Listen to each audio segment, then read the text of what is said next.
Republic day ఉదయం ఆకాశంలో త్రివర్ణ పతాకం గర్వంగా రెపరెపలాడుతుంటే రిషి అలా చూస్తూ ఉండిపోయాడు.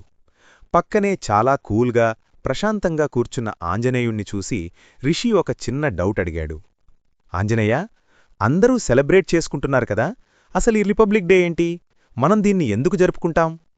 అప్పుడు ఆంజనేయుడు నవ్వుతూ రిషి భుజంపై చెయ్యివేసి ఇలా అన్నాడు. రిషి, స్వాతంత్ర్యం మనకు ఈ నేలనిచ్చింది, కాని రిపబ్లిక్ డే మనం ఎలా జీవించాలో నేర్పించింది. ఈరోజునే మన భారత్ తన సొంత రాజ్యాంగాన్ని అంటే కాన్స్టిట్యూషన్ని రాసుకుందని, ఇకపై మనల్ని ఎవరో రాజులో లేక బలవంతులో కాకుండా మనం ఏర్పాటు చేసుకున్న రూల్స్ ధర్మం మాత్రమే నడిపిస్తాయని వివరించాడు.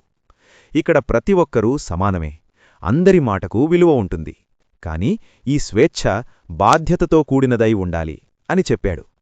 జెండావైపు చూస్తూ రిషికి అప్పుడు అర్థమైంది, రిపబ్లిక్ డే అంటే కేవలం జెండా ఎగరేయడం కాదు, ప్రతిరోజూ ఒక మంచి పౌరుడిగా బాధ్యతగా బతకడమని.